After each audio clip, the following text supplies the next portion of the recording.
ትግሬ የአዲስ አበባ መሬት ተሽጧል። የሁሉ ፎቅ የተሰራ ኦሮሞ መውረስ አለበት፣ በአዋጅ መረከብ አለበት። ፖለቲካ ማለት እኮ ፍትሃዊ አስተዳደር ማምጣት ነው። ፖለቲካ ማለት እኮ ፍትሃዊ ስልጣን ክፍፍል ማድረግ ነው። ፖለቲካ ማለት እኮ ፍትሃዊ ሀብት ክፍፍል ማድረግ ነው። ስለዚህ ወደ 4 ኪሎ እየመጡ ነው። ጠብቁን የምላችሁ አይቀርም፣ መምጣቱ አይቀርም። ከዚያ በኋላ ግን ከገቡ በኋላ ላይ ምን ይሰራሉ?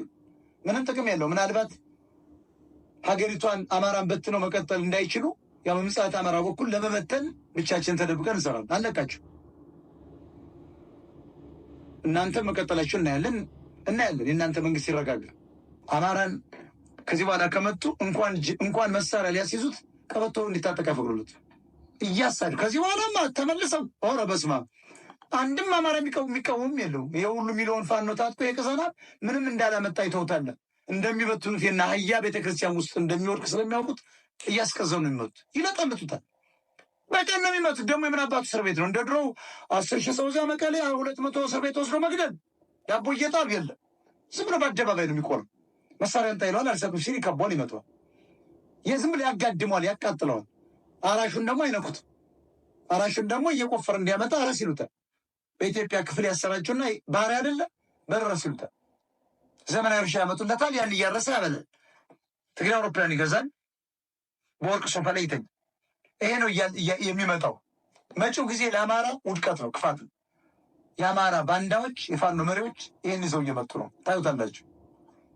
እኛ ከፍተኛ መረጃ ስላለን በሀገሪቱ ውስጥ ያለው የአመፅ ጥሪ እኮ የማን የዶክተሩ በለው የሌላው የትግሬ እኮ ነው፣ የህዋት ነው፣ የአድዋ እኮ ነው፣ የኤርትራ እኮ ነው።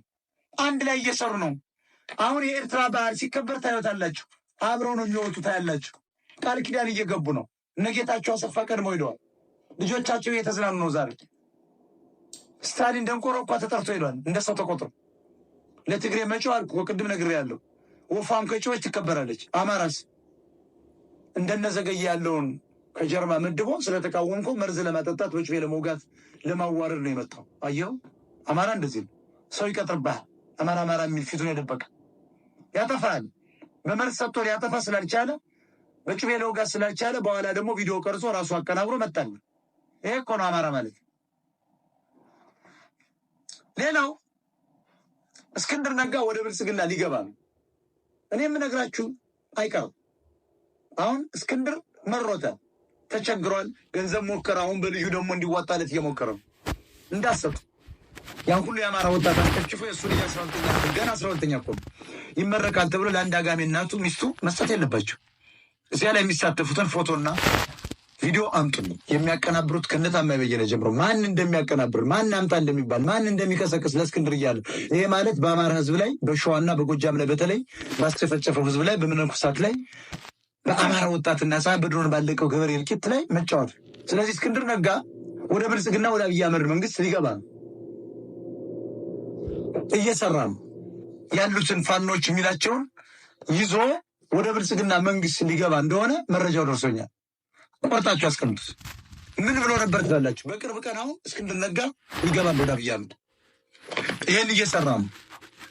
በቅርብ አሁን እስክንድር ነጋ የሆነ ኃይል ይዞ ይገባል። ገባ ተብሎ መንግስት ደግሞ ይጠቀምበት።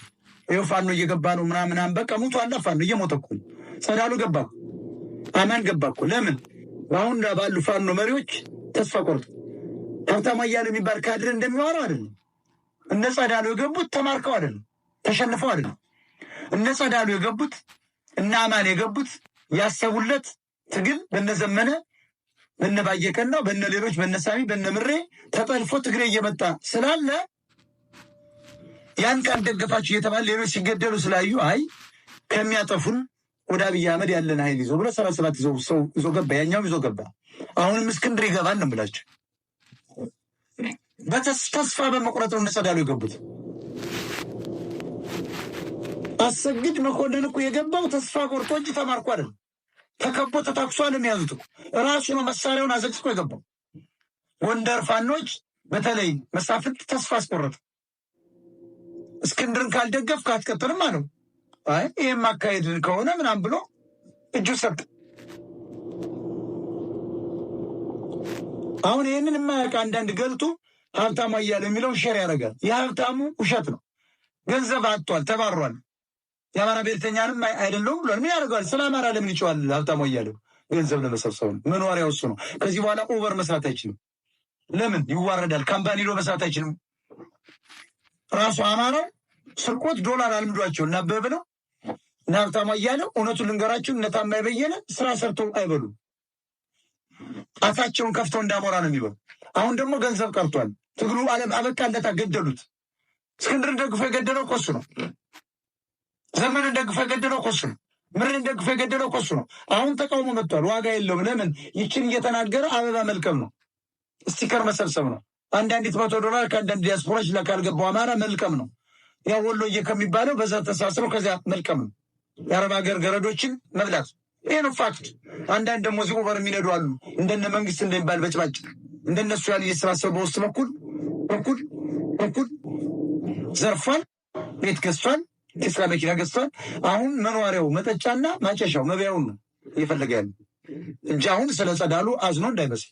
የአማራን ብሔርተኝነት አልደግፍም ያለ ሰው ስለ አማራ ምን ያደርጋል? ሀብታሙ እያለ ዘመነ ካሴ ሌላ መረጃ ያለኝ ቅራኔ ውስጥ ገብቷል። አሁን ህዝቡ ቅራኔ ውስጥ በእኔ ምክንያት ገብቷል፣ ተቃርኖኛል፣ ነቅቶብኛል አለ። ህዋቶችን ተወያይተው ነበር ትናንትና። ከህዋት ጋር ውይይት ነበረው ዘመነ ካሴ ከነ ጌታቸው ከነ ደብረጽዮን በቃ እና ከነ ኢሳያስ ጋር እዛው በስልክ ተገናኝተዋል። ኢሳያስ ቤተመንግስት ምንድነው ያለ ዘመነ? እኔ በቃ ቅራኔ ስለገባው ሁለታችሁ ተባብራችሁ ከመጣችሁ አብረን እንድወራላችሁ ነው፣ ብልጽግና እናስወግድ። ኦነጋውያን ጋርም ያለን ትስስር ጨርሰናል። ተመልከቱ፣ ኦነግ ሸኔም ከኛ ጋር ነው የሚሰራው ብሏል። ምክንያቱም ኦነግ ሸኔ ትግሬ ነው፣ ኦሮምኛ ትራገት። ስለዚህ ዘመነ ካሴም ቅራኔ በዝቶብኛል፣ ህዝቡ ነቅቶብኛል። ስለዚህ ወይ በፍጥነት ነው ያደራጀውላችሁ ፋኖ የተወገደ ተወግዷል፣ ወይ ደግሞ ካልመጣችሁ እኔም ወደ ብልጽግና የመግባት አቅጣጫ እያሳየው ነው ያለ። ተመልከቱ ብያችሁ ነበር። አሁን የትግሬ ጉዳይ አፈር ካበላ ነው። ሰሞኑን በአንድ ወር ውስጥ ዘመነ ደግሞ ታያላችሁ እንደ እስክንድር ተከትሎ ደግሞ ይገባል። የሆነ ኃይል ይዞ ተደራድሮ ይመጣል። በቃ እንደራደር ብሎ ይመጣል። ተመልከቱ፣ ታዩታላችሁ። ዞሮ የትግል መጨረሻው ድርድር ነው አይደል? ግን አማራ ሲደራደር አሸናፊው ነው ወይ ነው? ተሸንፎ ነው የሚደራደር። ተሸናፊ ደግሞ ሁሉ ነገር ይቀማል። ካሸነፍክስ ድርድርም እምቢ ማለት ይችላል። ተደራድረን ትልቁን ድርሻ ስልጣኑን ትወስዳለህ። አማራስ ወድቋል። አሁን የሚደራደረው ጠመንጃው እንዳይቀሙትና ትንሽ ስልጣን እንዲያገኝ ነው የሚገባው። ህወሓት ከተሳካለ ከህወሓት ጋር ዘመነ በሁለት ቢላ ነው የሚበላው።